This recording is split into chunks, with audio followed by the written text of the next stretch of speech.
Hello everybody, my name is Chandan Singh. So guys, इसकी parsing करके देखते हैं। सबसे पहले हेडलाइन देखिए। हेडलाइन में है कि प्रेसिडेंट्स रूल इम्पोज्ड इन Manipur days after CM's exit. सबसे पहले तो यहाँ हम एपोस्ट्रॉफी एस की तरफ नज़र दौड़ाते हैं।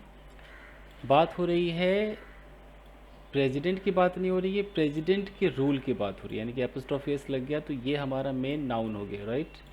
तो प्रेसिडेंट का जो रूल है, ठीक है। अब यहाँ लिखा हुआ इम्पोज्ड। इम्पोज्ड क्या है? V3 है, वर्ब की थर्ड फॉर्म है। अब अचानक सब्जेक्ट के बगल में अगर V3 आ जाए तो आप ये मत समझ लेना कि ये V2 है, और ये मत समझना कि पास्ट इंडेफिनिट टेंस है। इससे आप क्या समझोगे? समझोगे कि ये पैसिव है। अगर लिखा रहे कि गर्ल किडनैप्ड, ऐसे कोई हेडलाइन रहे किडनैप्ड, तो ये मत समझना कि लड़की ने किसी को किडनैप कर लिया, जबकि आपको ऐसा समझना है कि कोई और आया और लड़की को किडनैप कर लिया। लड़की यहाँ पर रिसीवर है, किडनैप हुई है, यानी कि हम इसे क्या समझेंगे कि अ गर्ल वॉज किडनैप्ड। तो अगर लिखा हुआ है कि प्रेसिडेंट्स रूल इम्पोज्ड, तो हम क्या समझेंगे? हम समझेंगे कि प्रेसिडेंट्स रूल या तो वॉज इम्पोज समझो इसे, या ऐसा समझो कि हैज़ बीन इम्पोज, यानी कि उसे इम्पोज कर दिया गया है, लागू कर दिया गया है। ये समझ गए? तो जो राष्ट्रपति का जो रूल है, जो शासन है वो इम्पोज कर दिया गया है। कहाँ पर? इन मणिपुर, मणिपुर में। यहाँ लिखा है डेज आफ्टर सीएम्स एग्जिट। तो सीएम ने जब एग्जिट मारी, यानी कि सीएम भाई साहब जब हटे, उसके कुछ दिनों बाद ही ऐसा कर दिया गया। समझ गए? अब हेडलाइन के नीचे जो ये सब हेडलाइन है, छोटा हेडलाइन है, इसको भी सीखिए। President Murmu issues proclamation. पहले ये देखो, यहाँ पर जो वर्ब इशूज है इस पर फोकस कीजिए। इशूज का मतलब यहाँ पर क्या है? इशू करता है कि इशू किया? तो हम समझेंगे कि भाई प्रेसिडेंट ने इशू कर दिया, ये है प्रेजेंट इंडेफिनिट, बट हम इसको पास्ट समझेंगे कि प्रेसिडेंट मुर्मू ने इशू कर दिया क्या? प्रोक्लेमेशन, यानी कि एक ऑर्डर होता है, एक जो अनाउंसमेंट होती है, जो अथॉरिटी की तरफ से जो अनाउंसमेंट होती है उसे प्रोक्लेमेशन कहा जाता है। तो उस प्रोक्लेमेशन को इशू कर दिया। कब किया? After receiving. आफ्टर यहाँ प्रपोजिशन है, यहाँ पर जेरेंट लगा हुआ है, रिसीविंग, रिसीव करने के बाद। अगर सब्जेक्ट एक ही हो और सेंटेंस में आफ्टर लगा हो तो हम प्रपोजिशन वाला आफ्टर चुनते हैं और आईएनजी लगाते हैं, हमें क्लॉज वाले की उतनी ज़रूरत नहीं पड़ती। तो आफ्टर रिसीविंग रिपोर्ट, उसने रिपोर्ट को रिसीव किया। उसके बाद कहाँ से रिसीव किया? जहाँ से कोई चीज़ आता है वहाँ के लिए प्रपोजिशन फ्रॉम आता है, ये सोर्स को दिखाता है। तो फ्रॉम द गवर्नर, गवर्नर की तरफ से रिसीव हुआ था, मतलब आया था रिपोर्ट जो मुर्मू जी ने रिसीव किया। गवर्नर कौन है? अजय कुमार भल्ला, ऐसे समझते हैं। क्लियर? अब देखिए क्या लिखा है। असेंबली इज अंडर, ये स्टेट ऑफ बीइंग है। असेंबली क्या है? अंडर सस्पेंडेड एनिमेशन है। सस्पेंडेड एनिमेशन क्या होता है? देखो सस्पेंडेड, ये V3 है, V3 है ये एनिमेशन क्या है? एक नाउन है। तो इस नाउन को मॉडिफाई कर रहा नहीं कर रहा है ये सस्पेंडेड। तो एनिमेशन का मतलब होता है जो क्रिया व्रिया होती है, जो एक्टिविटी चल रही है। सस्पेंडेड का मतलब कि कोई क्रिया नहीं, एकदम गतिहीन, यानी कि अब वहाँ पर कोई काम नहीं हो रहा। असेंबली जो है उसमें कोई काम नहीं चल रहा है। Assembly is under suspended animation, assembly को सस्पेंड कर दिया गया। नॉट डिजॉल्व, उसको डिजॉल्व नहीं किया गया। सेज स्टेट गवर्नमेंट, अब ये टेक्निकली भाषा है, असेंबली को कुछ डिसॉल्व करते हैं, सस्पेंड करते हैं, एनिमेशन कोई टेक्निकल लैंग्वेज है, उनके टर्म्स है। Says state government, state government ने बात कही। यहाँ पर सेज लिखा है तो हम इसको सेड समझेंगे। State BJP failed to find an alternative leadership.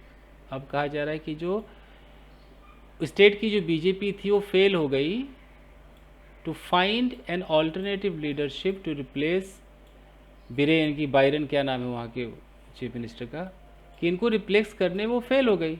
Alternative leadership का मतलब क्या होता है? दूसरा विकल्प, दूसरा जो लीडरशिप है वो ढूंढने में फेल हो गई। अब आगे पढ़ें, थोड़ा सा पढ़ते हैं। देखिए ये लिखा है कि 4 days after Manipur chief minister N Biren Singh, की बायरन सिंह क्या है, मैं बीरेन ही पढ़ता हूँ, N Biren Singh resigned, comma पे ध्यान दीजिए।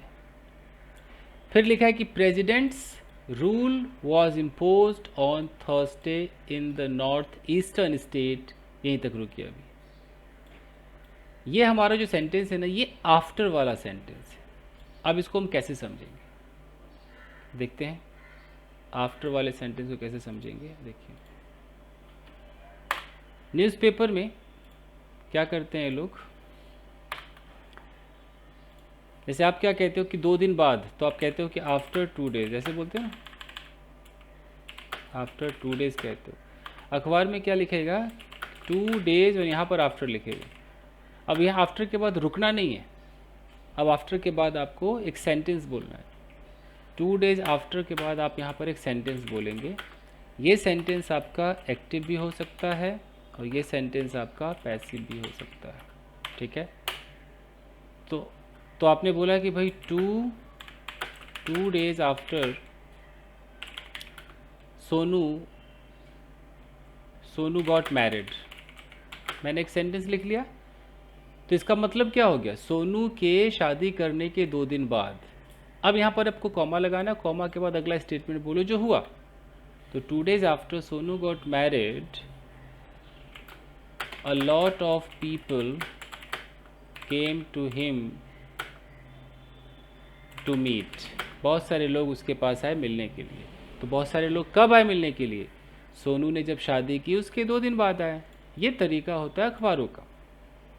वही तरीका यहाँ पर है कि 4 days after Manipur chief minister N Biren Singh resign, यानी कि मणिपुर के जो चीफ मिनिस्टर हैं ये, जब इन्होंने रिज़ाइन किया उसके 4 दिन बाद, 4 days आफ्टर क्या हुआ, 4 दिन बाद क्या हुआ, प्रेसिडेंट्स रूल, राष्ट्रपति का जो शासन है, वॉज इम्पोज्ड, उसे लागू कर दिया गया, वहाँ इम्पोज कर दिया गया। कब हुआ, ऑन थर्सडे। कहाँ पे हुआ, इन द नॉर्थ ईस्टर्न स्टेट, ये लोकेशन को दिखा रहा है, ये एक प्रेपोजिशनल फ्रेज है। अब हम यहाँ देखेंगे दैट क्यों आया है, आइए आराम आराम से तोड़िए। यहाँ आया है कि that has been affected by ethnic violence for the past 2 years। अब ये जो दैट है ना, ये क्या है, लोकेशन है इन द नॉर्थर्न स्टेट और यहीं पर दैट लगा है, यानी कि इस स्टेट को मॉडिफाई कर रहा है। तो दैट एक रिलेटिव प्रोनाउन है और ये क्लॉज बना रहा है जिसे हम एडजेक्टिव क्लॉज कहते हैं। तो उस स्टेट के बारे में कह रहा है कि वो north eastern state that has been affected, जो जिसको अफेक्ट कर दिया गया है बाय एथनिक वायलेंस। एथनिक का मतलब है कि तुम फलाने रिलीजन से, तो मैं इस रिलीजन से, और उस चक्कर में वायलेंस हो रहा है, हमारा कल्चर मैच नहीं कर रहा है तो झगड़े हो रहे हैं। उस तरह के वायलेंस को एथनिक वायलेंस कहा जाता है। तो इस एथनिक वायलेंस की वजह से वो काफ़ी प्रभावित हो गया, उसको प्रभावित किया गया फॉर द पास्ट 2 years, ठीक है। अच्छा, यहाँ पर हमें देखना है कि जो हैज़ बीन है ये पैसिव में है कि स्टेट ऑफ बीइंग में, ये भी एक मुद्दा है। कई बार हैज़ बीन के साथ अगर V3 होता है तो हम उसको पैसिव मानते हैं प्रेजेंट परफेक्ट का, और कई बार होता है कि हैज़ बीन के साथ V3 एडजेक्टिव वाला होता है। जैसे मैं ऐसा कहना चाह रहा हूँ कि अगर मैं ऐसा बोलता हूँ कि ही हैज़ बीन डिस्टर्ब्ड, इसका मतलब है कि उसे डिस्टर्ब किया गया, उसे डिस्टर्ब किया गया। मैं बोलूँ he has been disturbed for 2 days, 2 days, तो ये भी तो हो सकता है कि वो 2 दिनों से डिस्टर्ब्ड है, वो 2 दिनों से डिस्टर्ब्ड है, 2 दिनों से परेशान है। और कई बार हम ऐसे भी लिखते हैं कि he has been disturbed by Sonu for 2 days, ये भी स्टेट ऑफ बीइंग हो सकता है। देखने में पैसिव लगता है कि वो डिस्टर्ब्ड है, लेकिन वो डिस्टर्ब भी किसके द्वारा हुआ था, सोनू के द्वारा डिस्टर्ब किया गया था, तो तब से वो डिस्टर्ब है 2 दिनों से, मतलब सोनू के द्वारा वो डिस्टर्ब्ड है 2 दिनों से। कई बार स्टेट ऑफ बीइंग में भी ऐसे बाई लगाते हैं जो बहुत मुश्किल है समझना, वो एडजेक्टिव लगता है। तो ये देखिए दैट हैज़ बीन अफेक्टेड, तो अफेक्टेड को मैं कहता हूँ यहाँ V3 एडजेक्टिव होना चाहिए कि वो अफेक्टेड वाले पोजिशन में, अवस्था में है। हैज़ बीन अफेक्टेड, किस चीज़ से अफेक्टेड है वो, बाई एथनिक वायलेंस, इस तरह के हिंसा से अफेक्टेड है। कब से अफेक्टेड है, फॉर द पास्ट 2 years, पिछले 2 साल से अफेक्टेड। क्लियर। ये होता है पार्सिंग। ठीक है जी, ऐसे अंग्रेजी थोड़ी आती, मुंह उठाए अखबार ले लिए फोटो देख के खुश हो गए एक आर्टिकल में हालत ख़राब हो जाएगी, पढ़ के देखो हाथ पैर कांप जाएंगे आपके। देखिए, प्रेसिडेंट द्रौपदी मुर्मू इशूड, ये सब्जेक्ट हो गया, इशूड आपका वर्ब का सेकेंड फॉर्म यानी कि पास्ट डेफिनिट टेंस है। उन्होंने इशू किया, क्या इशू किया, इशू व्हाट, जो व्हाट का जवाब दे वो ऑब्जेक्ट है। अ प्रोक्लेमेशन, एक अनाउंसमेंट उन्होंने किया। प्रोक्लेमेशन एक अथॉरिटी वाला जो चिट्ठी होता है, जो वो ऑर्डर कर दिया, इशू कर दिया। Under what, under article 356 of the constitution, constitution के आर्टिकल 356 के अंडर कितने सारे प्रेपोजिशन आ गए, अंडर आ गया, ऑफ आ गया, उसको इशू किया। कब किया, ऑन थर्सडे। फिर आफ्टर लग गया। अब ये आफ्टर क्या है, एक प्रेपोजिशन है, इसके बगल में जो रिसीविंग है एक जिरंड है। आफ्टर रिसीविंग अ रिपोर्ट, एक रिपोर्ट रिसीव करने के बाद, वो रिपोर्ट कहाँ से आया, या प्रेपोजिशनल फ्रेज लगा है, from governor Ajay Kumar Bhalla.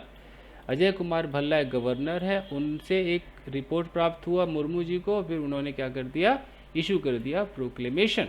Okay, और देखिए द ऑर्डर सेड, अब वो जो प्रोक्लेमेशन में जो ऑर्डर है, उस ऑर्डर ने क्या कहा, order said she was satisfied. अब यहाँ जो शी वॉज सेटिस्फाइड है, इसे हम क्या समझे, डायरेक्ट स्पीच समझे कि इनडायरेक्ट स्पीच समझे दिमाग लगाइए आप लोग, क्या समझा जाए।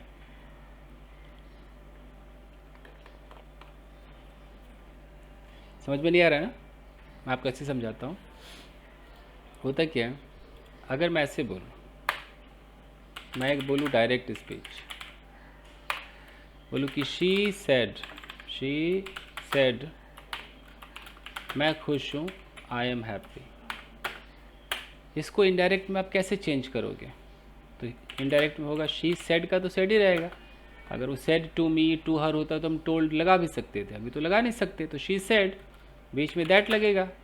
ये जो आई एम हैप्पी है वो शी हो जाएगा, एम जो है वॉज हो जाएगा, शी वॉज हैप्पी, तो she said that she was happy. अखबार वाले कई बार क्या करते हैं, सेड के बगल का दैट खा जाते हैं, तो क्या करते हैं, she said she was happy. तो ये इनडायरेक्ट स्पीच हुआ कि नहीं हुआ, हुआ ना, अभी भी तो इनडायरेक्ट स्पीच है ये। तो यहाँ देखो तो क्या है, द ऑर्डर सेड, ऑर्डर ने कहा, क्या ऑर्डर ने कहा कि शी वॉज सेटिस्फाइड, तो शी इज सेटिस्फाइड का शी वॉज सेटिस्फाइड भी तो हो सकता है। यहाँ हो कि ऑर्डर ने कहा कि वो बहुत सेटिस्फाइड हैं, और जब हम इनडायरेक्ट करेंगे तो शी इज का शी वॉज हो जाएगा, कि शी को तो शी रखना पड़ेगा। तो ऐसा भी पॉसिबल है, मैं कह रहा हूँ। चलो पढ़ के देखते हैं। तो ऑर्डर ने कहा कि शी वॉज सेटिस्फाइड, तो सेटिस्फाइड हैं या थी वो हमें देखना पड़ेगा क्या है। फिलहाल थी मान लेते हैं कि शी वॉज सेटिस्फाइड, सेटिस्फाइड थी। क्यों सेटिस्फाइड थी, that a situation had arisen, जो सिचुएशन है वो पहुंच गया था, राइज कर चुका था, पास्ट परफेक्ट टेंस कर चुका था, that the governance of that state, उस स्टेट की जो गवर्नेंस है, जो शासन है, कैन नॉट बी कैरीड। तो यहाँ देख लो अचानक हैड है, यहाँ कैन नॉट है, मुझे लग रहा है ये जिसने भी लिखा है ना, इनडायरेक्ट डायरेक्ट के साथ खेला है। तो ऑर्डर ने ये कहा कि शी वॉज सेटिस्फाइड, यानी कि वो खुश है, मान लीजिए। क्यों खुश है, that a situation had arisen को हैज़ मान लेते हैं कि सिचुएशन हैज़ अराइजन, सिचुएशन इतना बढ़ गया है that governance of that state can not be carried on, उसका शासन नहीं किया जा सकता है, आगे नहीं बढ़ाया जा सकता है। जो गवर्नेंस है ना ऑफ दैट स्टेट, उस स्टेट का जो शासन है, can not be carried on, उसको आगे नहीं बढ़ाया जा सकता है, उसको कैरी ऑन नहीं किया जा सकता है। Okay, in accordance with the provisions, provision के हिसाब से उसको कैरी ऑन नहीं किया जा सकता है, of the constitution of India, India का जो कॉन्स्टिट्यूशन है उसको, उसमें जो कुछ प्रावधान दिए गए हैं उस प्रावधान से मैच नहीं कर रहा है उसका गवर्नेंस, इसलिए उसको कैरी ऑन नहीं किया जा सकता। तो सिचुएशन इतनी ज़्यादा बढ़ गई है कि अब नहीं हो सकता। तो ये उस ऑर्डर ने कहा। अब है a statement by the Manipur government, ये पूरा का पूरा इसको नाउन फ्रेज कहते हैं। देखो ये स्टेटमेंट की बात हो रही है, स्टेटमेंट हमारा क्या है, ये एक मेन नाउन है। इसके लेफ्ट में देखो क्या है, ए लिखा हुआ है, एक इन्फॉर्मेशन है। राइट में देखो क्या है, प्रेपोजिशनल फ्रेज है, ये भी इन्फॉर्मेशन है। तो एक छोटे से नाउन के लेफ्ट में और राइट में बहुत सारी इन्फॉर्मेशन दी जाती है, इसे हम नाउन फ्रेज कहते हैं। स्टेटमेंट किसके द्वारा आई थी? By the Manipur government. इसके द्वारा जो स्टेटमेंट है सेड, उस स्टेटमेंट ने कहा, क्या कहा? The Manipur legislative assembly will be under, ये असेंबली रहेगी under what? Will be under suspended animation. Suspended animation का मतलब है कि अब इसमें काम नहीं होगा, एकदम चुप रहेगी, कोई एक्शन नहीं होगा, कोई एनिमेशन नहीं होगा इसके। The assembly has not been dissolve, assembly को डिसॉल्व नहीं किया गया है। A government official said, government official ने कहा कि पूरा डिसॉल्व नहीं हुआ है बट सस्पेंडेड रहेगा, ये कहने वाली बात है। Mrs Murmu issued, Mrs Murmu, ये देखो सब्जेक्ट, इशूड ये वर्ब है, इशू किया, इशूड व्हाट? द प्रोक्लेमेशन, वो अपने उस चिट्ठी को इशू कर दिया, कब? On Thursday. An hour after, देख रहे हो आफ्टर से पहले क्या लिखा है? एन आवर आफ्टर, एक घंटे बाद। किसके एक घंटे बाद? Both the houses of parliament were adjourn, जब पार्लियामेंट के दोनों हाउस को एडजर्न कर दिया गया। एडजर्न का मतलब सुना होगा ना, द कोर्ट इज एडजर्न, अब कोर्ट कार्रवाई समाप्त होती है। तो जब समाप्त कर दिया गया, कब तक एडजर्न किया गया? मुलतवी कर दिया गया टिल मार्च 10, 10 मार्च तक। एट द कंक्लूजन, इस कंक्लूजन पर of the first half of the budget session, budget session के पहले हाफ के कंक्लूजन पर ही उसको एडजर्न कर दिया गया, 10 मार्च तक के लिए एडजर्न कर दिया गया। तो उसके बाद, उसके एक घंटे बाद, देख रहे हो, 1 आवर आफ्टर, एक घंटे बाद मिसेस मुर्मू ने इशू कर दिया प्रोक्लेमेशन थर्सडे को। ठीक है, तो ऐसे ही बहुत सारा अभी पढ़ाने के लिए नहीं आया हूँ, बस छोटा सा मैं हमेशा ये लाता रहूँगा कि थोड़ा सा आपको पता चले कैसे पार्सिंग करते हैं। पूरा न्यूज़ नहीं लाता हूँ, मैं बार बार कहता हूँ कि अभी ऑडियंस उतना व्यूज़ वाले नहीं है, इसलिए मैं बस थोड़ा ही लाता हूँ कि जो थोड़े इंटरेस्टेड होंगे वो देखेंगे, जिनको नहीं देखना नहीं देखेंगे। ठीक है, चलिए guys, thank you very much.